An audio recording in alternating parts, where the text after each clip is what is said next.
Bismillahirrahmanirrahim. Assalamualaikum warahmatullahi wabarakatuh. Alhamdulillahirrabbilalamin.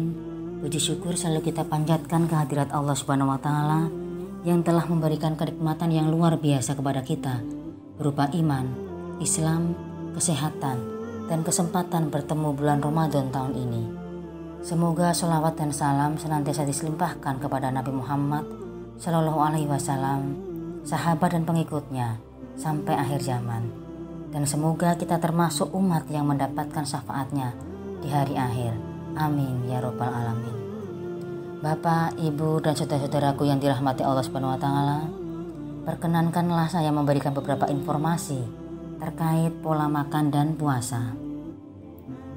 Allah berfirman di akhir ayat ke-184 Quran Surat Al-Baqarah, yang artinya, dan berpuasa lebih baik bagimu jika kamu mengetahuinya.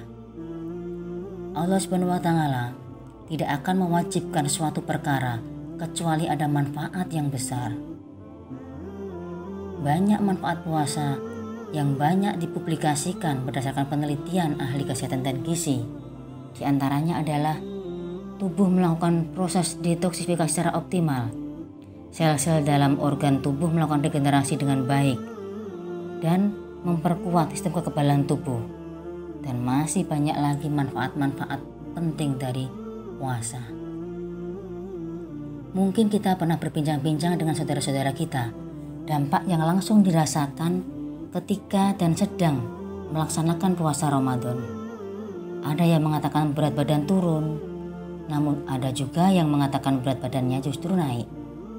Ada yang mengatakan semakin sehat, namun ada juga yang mengatakan justru sakit. Sebenarnya, apa yang terjadi pada tubuh kita ketika puasa? Nah, perubahan dalam tubuh pada setiap orang saat berpuasa akan berbeda-beda, tergantung dari lamanya kita berpuasa. Jika kita mengamati lama berpuasa di tiap negara, ternyata berbeda-beda. Dari mulai 11,5 jam hingga ada yang 22 jam, misalkan di negara Finlandia dan Islandia.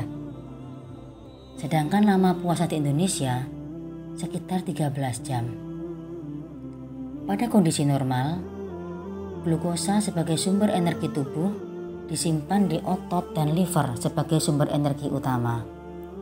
Nah, selama puasa, maka untuk memasok energi bagi tubuh kita, maka sumber energi pertama yang digunakan adalah simpanan glukosa dalam otot dan liver, dan ini cukup untuk memenuhi kebutuhan energi dalam waktu 10 hingga 12 jam, sehingga kita dapat melakukan kegiatan seperti biasanya meskipun kita sedang menjalani puasa. Bagi kita yang melaksanakan puasa Ramadan di Indonesia selama 13 jam, maka sumber energi yang dipecah sudah masuk dalam sumber energi yang kedua, yaitu lemak.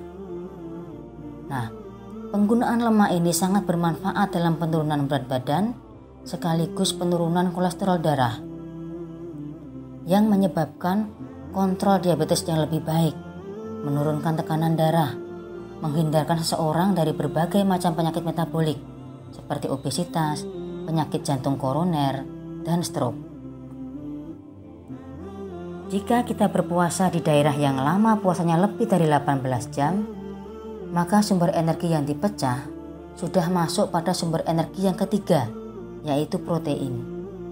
Sehingga untuk mencegah atau meminimalkan penggunaan protein sebagai sumber energi, maka saudara-saudara kita yang berpuasa lebih dari 18 jam memerlukan perencanaan pola makan yang tepat. Lalu ketika berpuasa, makanan apa yang harus kita konsumsi sehingga kita bisa mendapatkan manfaat positifnya? Makanan yang harus dikonsumsi secara ideal dan sesuai kebutuhan tubuh digambarkan dengan istilah yang mungkin pernah kita dengar dan merupakan program Kemenkes RI, yaitu isi piringku. Nah, di isi piringku ini dilakukan dengan membagi piring yang kita gunakan menjadi beberapa bagian, yaitu separuh piring terdiri dari buah dan sayur, di mana di dalamnya dibagi lagi menjadi sepertiga bagian adalah buah dan 2/3 bagian untuk sayur sebagai sumber serat, vitamin dan mineral. Sedangkan separuh piring yang lain berisi makanan pokok atau karbohidrat dan lauk, di mana di dalamnya dibagi lagi menjadi sepertiga bagian untuk lauk hewani atau nabati dan 2/3 bagian untuk karbohidrat kompleks. Makanan yang kita konsumsi haruslah jenis makanan yang ketika masuk dalam tubuh tidak menjadi junk food atau makanan sampah yang berpotensi membentuk racun dalam tubuh. Jenis makanan yang menjadi junk food selain berasal dari makanan instan, makanan kaleng, daging olahan, dan makanan rumah yang berulang kali dipanaskan, namun juga bisa berasal dari makanan yang baik dan bergizi, namun dalam proses pencernaannya tidak tercerna dengan sempurna. Loh, kok bisa ya makanan yang baik dan bergizi tidak dapat dicerna dengan sempurna? Apa yang menyebabkan? Ada 4 yang menyebabkan. Yang pertama adalah kombinasi jenis makanan yang terlalu beragam dan tidak tepat. Sistem pencernaan kita tidak diciptakan oleh Subhanahu wa Ta'ala untuk mencerna berbagai jenis makanan pada saat yang bersamaan. Jadi, perlu kita ingat kembali pada istilah isi piringku yang membagi makanan menjadi bagian untuk sayur, buah, makanan pokok, dan lauk sebagai pedoman ketika konsumsi makanan yang ideal. Yang kedua, mengapa nggak tercerna? Karena komposisi dan jenis makanan tidak memperhitungkan keseimbangan asam basa tubuh. Sekali lagi, kita harus menggunakan istilah isi piringku sebagai pedoman konsumsi makanan yang ideal dan memiliki keseimbangan asam basa. Penyebab yang ketiga yaitu makanan kurang lama dikunyah. Nah, setiap makanan harus diproses oleh enzim dalam kelenjar ludah mulut. Enzim ikut bersama air liur sehingga dengan lama mengunyah, enzim mulut akan bekerja lebih baik. Kebiasaan makan yang terburu-buru menyebabkan tidak semua makanan bersentuhan dengan asam lambung. Sehingga kebiasaan makan yang terburu-buru, terlalu banyak jenis makanan yang masuk pada saat yang berdekatan dapat menyebabkan pencernaan di dalam mulut dan lambung tidak sempurna. Sehingga tubuh akan memperlakukan makanan tersebut sebagai sampah yang akhirnya dapat berakibat pada munculnya penyakit. Nah, penyebab tidak tercerna suatu makanan ada yang keempat, yaitu langsung menyantap makanan berat saat berbuka puasa. Jangan langsung berbuka puasa dengan makanan yang berkalori tinggi seperti kolak, cendol, nasi, dan lauk pauknya. Makanan yang berkalori tinggi adalah makanan yang menguras banyak energi untuk menguraikannya menjadi sumber tenaga. Setelah berpuasa sepanjang hari, laju metabolisme sedang berada pada titik yang cukup rendah. Ini adalah proses alami penghematan energi pada tubuh setiap kali dipuasakan dari makanan. Begitu kita mengisi perut dengan makanan berat, laju metabolisme tidak langsung naik. Akibatnya sebagian besar makanan tidak tercerna dengan baik. Banyak dari kita mungkin ketika berbuka puasa menyediakan bermacam-macam minuman dan makanan manis, gorengan, aneka macam lauk, sehingga terkadang kita bingung untuk memilih dan mau makan yang mana. Dan ketika sahur, kita sediakan berbagai macam lauk dan sumber energi untuk bisa bertahan dan beraktivitas selama puasa seharian. Sehingga muncul pertanyaan, bagaimana sebaiknya makanan yang kita konsumsi ketika berbuka puasa dan sahur? Ketika berbuka puasa diharapkan kita menggunakan pola makan dengan istilah kembali lagi isi piringku. Awali dengan minuman atau makanan yang tidak membutuhkan proses pencernaan yang lama, tetapi bisa cepat mengembalikan energi. Paling bagus menggunakan kurma atau minum jus buah yang banyak airnya, misalkan bisa semangka, melon, jeruk, dan sebagainya. Atau minuman yang manis, ini tidak boleh terlalu banyak. Nah, setelah sholat maghrib adalah waktu makan yang baik. Silahkan kita mengisi piring kita menggunakan prinsip isi piringku, di mana separuh piring terdiri dari buah dan sayur, yang di dalamnya dibagi lagi menjadi sepertiga bagian untuk buah 2/3 bagian untuk sayur sebagai sumber serat, vitamin dan mineral, dan kita isi separuh piring yang lain dengan makanan pokok sebagai sumber karbohidrat dan lauk, di mana di dalamnya dibagi lagi menjadi 1/3 bagian untuk lauk baik hewani atau nabati dan 2/3 bagian untuk karbohidrat kompleks. Bisa nasi, nasi putih, lebih baik lagi jika nasi merah, kemudian kentang dengan kulitnya, kemudian berbagai macam jenis umbi-umbian, roti gandum. Ini yang disebut dengan karbohidrat kompleks. Mengapa? Karena pemecahan karbohidrat menjadi glukosa berjalan perlahan. Maka pelepasan dan penyerapan glukosa juga berjalan perlahan.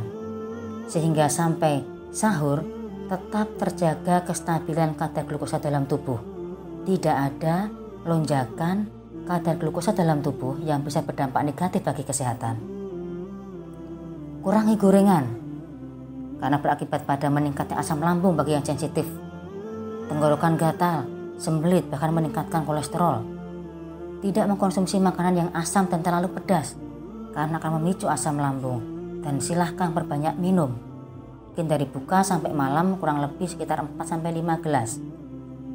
Nah, ketika sahur kita terapkan kembali pola konsumsi kita yang mengikuti pedoman isi piringku. Kita isi piring kita dengan mengikuti prinsip isi piringku, yaitu separuh piring terdiri dari buah dan sayur, di mana di dalamnya dibagi menjadi 1/3 bagian untuk buah dan 2/3 bagian untuk sayur sebagai sumber serat, vitamin dan mineral. Ini akan membuat rasa kenyang lebih lama karena adanya kandungan seratnya. Sedangkan separuh piring yang lain kita isi karbohidrat dan lauk, di mana di dalamnya dibagi lagi ya, 1/3 bagian untuk lauk hewani atau nabati dan 2/3 bagian untuk karbohidrat kompleks. Nasi, saya nasi putih, namun lebih baik jika nasi merah, kentang dengan kulit, berbagai macam jenis umbi-umbian, roti gandum.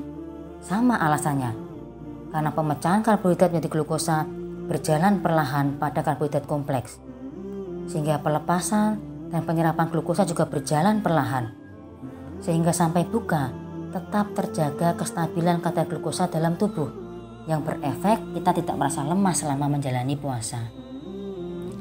Hindari gorengan atau makanan berlemak, kurangi konsumsi garam yang dapat menyebabkan haus, dan minum sekitar 2-3 gelas air. Nah, biasakan selama puasa makan dengan menu yang lengkap gizinya. Tidak perlu menu yang mewah. Sederhana, kalau tercukupi karbohidrat, protein, lemak, serat, dan vitamin serta mineralnya, maka itu jauh lebih baik. Semakin sederhana jenisnya, semakin ringan untuk dicerna. Dengan mengikuti pedoman isi piringku, diharapkan kita tidak mengalami gangguan kesehatan yang disebabkan oleh pola dan perilaku makanan yang kurang tepat di saat kita menjalani ibadah puasa Ramadan ini. Namun demikian Bapak Ibu dan saudara-saudaraku semuanya, jika selama puasa kita mengalami beberapa keluhan, misalkan sembelit, sering buang air atau kentut, lesu, tekanan darah rendah, sakit kepala, tukak lambung, kembung, gangguan kolesterol, maka kita harus mengevaluasi perilaku dan pola makan kita. Mesti ada yang kurang tepat. Kemungkinan kita berlebihan pada makan makanan olahan, jadi kita kurang buah dan sayur, berlebihan makanan gorengan atau makan yang berlemak, minum soda, kurang minum, berlebihan makanan manis, makan dengan terburu-buru, banyak minum kopi dan sebagainya. Sehingga kita perlu memperbaiki pola dan perilaku makan kita sesuai yang kita ungkapkan di atas. Demikian Bapak Ibu dan saudaraku semuanya, mudah-mudahan apa yang saya berikan ini memberikan tambahan informasi. Alhamdulillahirrahmanirrahim, Allah Subhanahu wa Ta'ala memerintahkan kita untuk berpuasa yang memberikan banyak manfaat bagi tubuh kita. Semoga kita bisa menjalankan puasa dengan nyaman dan sehat. Selamat menunaikan ibadah puasa di bulan Ramadan ini. Semoga Allah Subhanahu wa Ta'ala menerima ibadah puasa kita dan seluruh amalan yang kita lakukan di bulan Ramadan ini. Amin ya rabbal alamin. Mohon maaf jika ada kekurangan. Billahi taufiq wal hidayah. Assalamualaikum warahmatullahi wabarakatuh.